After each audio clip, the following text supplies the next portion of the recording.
Salut tout le monde, j'espère que vous allez bien. Aujourd'hui, on se retrouve pour analyser le Bitcoin et l'Ethereum. On va aussi parler rapidement de la news que, en gros, il y a une fake news que, dans le fond, l'ETF de BlackRock aurait été accepté, mais finalement, il n'a pas été accepté. Donc, c'était simplement une fake news. Donc, on a eu vraiment un gros pump and dump sur le Bitcoin et ben, sur la plupart des crypto-monnaies. Là. C'est surtout sur le Bitcoin que ça s'est fait, là, quasiment un 8% de hausse. Après ça, on a redescendu de 8% en quelques minutes à cause que la news, c'était une fake news. On peut quand même voir qu'on conserve notre tendance haussière, mais que je pense qu'on va commencer à chuter dans les prochains jours, dans les prochaines semaines. On venait chercher, par exemple, en dessous des 25 000 $. On peut voir on a eu quand même aussi de la volatilité sur la plupart des altcoins. Là. On peut voir juste ici avec des grosses variations dans les dernières 24 heures sur, par exemple, le Solana. On en a d'autres sur le Tron. On en a plusieurs qui ont vraiment beaucoup bougé. Avec la news, on a aussi Ethereum qui a une belle hausse quand que l'ETF de Bitcoin est accepté, ben, qui était supposément accepté. Donc, si on passe sur Twitter, c'est ça ici qu'on peut voir que la SEC n'a pas approuvé l'ETF spot sur Bitcoin. Donc, dans le fond, qu'est-ce que ça veut dire? C'est simplement que, en gros, il y a un média qui a dit comme quoi que l'ETF de BlackRock, je pense que c'est peut-être de BlackRock, si je me trompe pas, qui avait été approuvé, mais finalement, il n'a pas été approuvé. Donc, qu'est-ce que ça fait? Ben, c'est que ça a fait un pump and dump. Donc, si on passe sur le SP500 avant de passer sur le Bitcoin, on peut voir qu'on est revenu retester qu'est-ce qui était avant un endroit qui était un support. Maintenant, on va voir s'il va être une résistance pour repartir à la baisse. Donc ça va être à voir parce que pour le moment, sur l'SP500, ça semble pas vraiment bullish. On peut voir qu'on vient juste tester ce niveau-là que je pense qu'on va se faire rejeter. Donc, je pense qu'on peut retourner minimalement dans cette zone-là, donc vers les 0.618 de Fibo. Puis en plus, ben, on pourrait peut-être avoir une récession, donc on pourrait peut-être redescendre encore plus bas que ça. On pourrait peut-être même revenir chercher les plus bas qu'on avait juste ici. Mais ça, c'est en cas de récession. Là, je pense pas qu'on venait les chercher si on a une économie qui est correcte. Mais si jamais la Fed n'a pas le choix de couper les taux d'intérêt parce que le marché descend, parce que par exemple, le chômage il augmente beaucoup à cause que l'économie va pas bien, ben, surtout à cause qu'ils ont monté les taux d'intérêt, ben, ça se peut très bien qu'on revienne sur ces niveaux-là pour créer un bottom plus long terme sur l'SP500 avant de repartir pour de vrai à la hausse. Donc, si on passe sur le DXY en daily, on peut voir qu'on a une petite baisse à court terme, mais je pense que la tendance reste toujours haussière. J'attends vraiment qu'on vienne chercher ce niveau-là avant de dire qu'on peut retourner à la baisse. C'est sûr que ça pourrait être simplement un haut qui est plus bas que le précédent, puis on pourrait très bien repartir à la baisse en ce moment. Mais je pense que le retest du haut du range qu'on avait juste ici, avec la première mèche qu'on a eue là, on est venu chercher les liquidités. Après ça, je pense qu'on va revenir chercher les liquidités au nord avant de repartir à la baisse. Je pense que ce sera vraiment ça le scénario à privilégier. Donc peut-être quelque chose comme ça pour le DXY.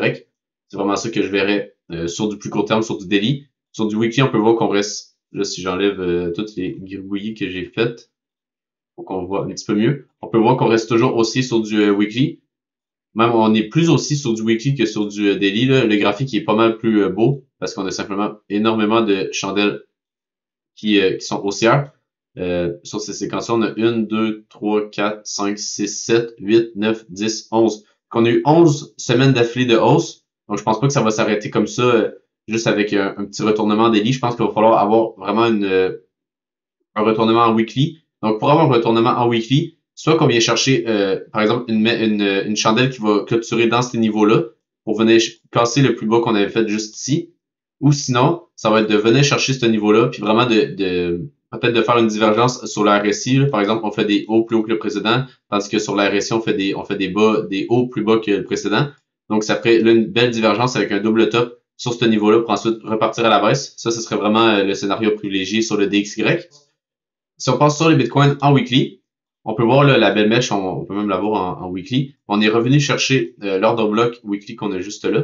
Donc, pour moi, ça reste vraiment baissier en ce moment sur le bitcoin parce que on est simplement venu chercher, je vais vous le montrer sur les futurs, là, les liquidités qu'on avait juste ici, juste en haut de ces mèches-là. On peut voir sur le spot qu'on n'est pas venu la chercher, mais il y a vraiment une grosse différence entre le spot et les futurs pendant la hausse qui s'est passée pendant quelques minutes. Donc, sur le weekly, je pense qu'on est vraiment venu chercher le top ici, puis qu'après ça, qu'on peut repartir à la baisse tranquillement pour aller chercher les 20 000 $. Ça m'étonnerait vraiment pas qu'on fasse ça. Donc, si je passe, je voulais montrer aussi sur les futurs là, avant de continuer. On peut voir que si ceux-là qui me suivaient sur Twitter cet été, là, j'imagine que vous vous rappelez, la poche de liquidité qu'on avait juste là, il y avait vraiment beaucoup de liquidité à venir chercher. Puis cet été, je pensais vraiment qu'on allait venir la chercher avant de continuer plus bas.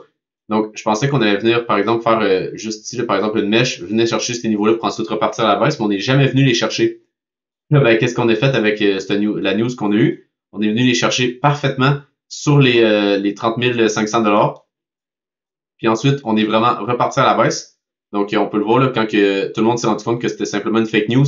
Ben là, on a direct dump pour revenir à peu près au niveau qu'on était avant la news. Donc maintenant, ça va être de voir de quel côté qu'on va aller sur le Bitcoin. Donc, si je repasse sur mon graphique en 4 heures, je vais enlever ça. Donc, on peut voir qu'on est vraiment venu chercher les niveaux que je regardais pour, pour un retournement de tendance. C'est sûr qu'on aurait très bien pu faire un retournement de tendance à partir de ce niveau-là, mais c'est vraiment ce niveau-là que je regardais pour avoir un retournement de tendance. Puis là, aussi, qu'est-ce qui est plate, c'est que, en gros, ce matin, juste avant la news, donc je pense qu'on peut se mettre en 15 minutes. Ouais. Je suis rentré littéralement 15 minutes avant la news en short sur ouais, juste en haut des plus hauts, là, je pense que j'étais rentré juste en dessous des 28 000 $. Parce que si on dézoome un peu, on peut voir qu'on était entre les 0.68 et les 0.786 de Fibo. Et on faisait moi, je pensais que ce mouvement-là, c'était simplement un short squeeze, puis qu'on allait faire un double top sur ce niveau-là. Donc, c'était ça que je pensais qu'on allait faire. Donc, je suis rentré en short sur les plus hauts qu'on a juste là, en targetant, ben, simplement les liquidités qu'on a sur ces niveaux-là, donc en dessous de ce plus bas-là. Mais c'est sûr que j'aurais checké pour TP sur la poche de liquidité qu'on a en dessous des 26 000 $. Ça, c'est sûr et certain. Mais, en gros, c'était ma target principale, c'était le bas du range. Mais, ben là, on a eu la news, fait que ça a fait que ben, je me suis fait stop loss pour un heure de perte. Mais c'est pas très grave parce que je pense qu'il y en a qui ont dû perdre pas mal plus que ça. Ceux qui n'avaient pas de stop loss, peu importe. Donc, c'est pas si pire que ça, même si j'aurais bien aimé qu'on n'ait pas la news aujourd'hui puis qu'on puisse dump tranquillement pour venir chercher toute la liquidité qu'on a sur les plus bas. Juste ici, on peut voir qu'on n'est pas venu chercher, on est venu chercher aucune liquidité pendant toute la hausse. Donc pour moi, c'est vraiment la dernière hausse qu'on a eue avant un dump. Donc je vais vraiment regarder pour avoir un setup de short. Oups, en ce moment. C'est sûr que là, ça devient un petit peu compliqué. Peut-être, c'est sûr que là, je peux pas mettre mon stop loss en haut de cette mèche-là. Mais je vais voir pour si jamais on a un double top sur ce niveau-là, ben c'est sûr que je vais essayer de rentrer puis avoir mon stop loss en haut du double top. Ensuite, aller target le bas du range. Ça, c'est assuré. Si on passe sur Ethereum, on a un petit peu le même graphique. On peut voir que on est venu chercher ce niveau-là. Donc, l'order block en daily, on avait juste ici. Donc, on peut mettre supply. Donc, on est venu chercher ce niveau-là parfaitement durant le même mouvement que sur le Bitcoin. Donc, maintenant, ça va être de voir si on repart à la baisse, ce que je pense qui est très probable. Donc, je pense qu'on va repartir à la baisse pour venir chercher le niveau qu'on a juste ici sur Ethereum, donc les 1460 $. Maintenant, à voir si on le fait tout de suite ou on a un petit rebond pour venir tester comme il faut la trendline. Donc, par exemple, on en revient aux 1600 $ avant de repartir à la baisse. Ça m'étonnerait vraiment pas. Ça permettrait aussi à Bitcoin d'avoir un dernier rebond avant de repartir à la baisse. Si je passe en 4 heures, on peut voir que on est venu chercher la liquidité qu'on a juste ici. Donc, ça, c'est un très bon signe. Donc, pour moi, qu'est-ce qu'on va faire? C'est qu'on va simplement venir latéraliser sur ces niveaux-là, peut-être monter encore un petit peu pour vraiment accumuler le plus de liquidité possible. Donc, des personnes qui long, qui pensent qu'on va venir rechercher la mèche qu'on a faite, pour finalement repartir à la baisse, puis revenir chercher minimalement les plus bas qu'on a juste là. Mais je pense qu'on va surtout venir chercher cette zone-là. Donc, qu'est-ce que moi je m'attends, c'est simplement d'avoir un short sur cette région-là. C'est sûr qu'on peut voir qu'ici, il y avait quand même eu des vendeurs juste là. On peut voir avec le petit rebond qu'on avait fait. Après ça, on était reparti à la baisse. Donc, ça coïnciderait avec ce niveau-là si jamais on continue à pump pour aller chercher les 1590 $ environ. Donc, ce serait vraiment le niveau que je prendrais pour short avec mon stop loss en haut de la mèche qu'on va faire. Puis mon take profit, premier take profit en bas de ce plus bas-là, donc aux 1520 $. Sinon, je vais vraiment target cette région-là. Donc, si je vois que le cours commence vraiment à avoir une belle tendance baissière, ben, je vais juste le laisser. Puis on va aller targeter les 1480 $. Si on passe sur Ethereum Bitcoin, on peut voir qu'on a eu une belle descente. On est revenu chercher le niveau, ça je montre, ouais, juste ici, on peut le voir, je pense en weekly on va mieux le voir, ouais, juste ici on peut voir qu'on a eu beaucoup d'achats dans le passé sur ce niveau-là. On peut voir que toutes les mèches qu'on a eues, puis on s'est fait racheter à chaque fois. Donc là, on est revenu le tester une fois. Je pense qu'on va venir le tester plusieurs fois à ce niveau-là. Puis ultimement, je pense qu'on va venir le casser à la baisse une dernière fois pour venir chercher cette mèche-là. Puis aussi, on a ce niveau-là que je pense qu'on va venir retester. Donc ce niveau-là, je pense qu'on va venir le retester une dernière fois avant de repartir à la hausse sur Ethereum Bitcoin. Donc, qu'est-ce qui m'étonnerait pas? Ça serait de venir rechercher ce niveau-là quelques fois, venir le tester, avoir un petit rebond, peut-être venir chercher l'order block qu'on a juste ici, donc juste là. Donc par exemple, faire quelque chose comme ça, après ça repartir à la base, venir chercher ce niveau-là pour ensuite repartir à la hausse lorsqu'on aura notre bull run. Donc c'est sûr que ça pourrait prendre quand même du temps. Là. Peut-être qu'on pourrait partir à la hausse sur Ethereum Bitcoin vers fin 2024 là, dans cette région-là. Je pense qu'on pourrait repartir à la hausse, donc ça nous laisse quand même pas mal de temps pour descendre et pour stabiliser sur l'Ethereum Bitcoin. Si on passe sur l'order flow, on peut voir que avec la mèche qu'on a eu juste ici, on peut voir qu'on a eu beaucoup de shorts qui se sont fait trek, même sûrement des longs, on peut le voir avec les liquidations. Là. Ça a été vraiment les deux qui se sont fait trek, donc les longs et les shorts. Donc ensuite, ça va être de voir si là on peut voir qu'on a quand même pas mal de longs qui se sont mis juste là. C'est sûr qu'avec le prix qui a vraiment monté beaucoup plus en futur qu'en spot, ben là ça a fait que les fundings ont monté. Mais je pense qu'on pourrait très bien avoir les fundings qui restent assez élevés, donc dans ces niveaux-là. Par exemple, avoir un open interest qui commence à remonter, puis ensuite redump une dernière fois pour que le prix, par exemple, il vienne chasser toutes les longues qu'on a en ce moment sur le cours. Ça serait vraiment quelque chose que je regarderais. Donc, si on passe sur Ethereum, on peut voir qu'on a énormément d'open interest qui s'est formé dans les derniers jours, qu'on peut voir juste ici. Donc, on est juste venu chercher une partie d'open interest. Donc, moi, qu'est-ce qui m'étonnerait vraiment pas, ce serait que l'open interest qui s'est ouvert juste ici soit des longues.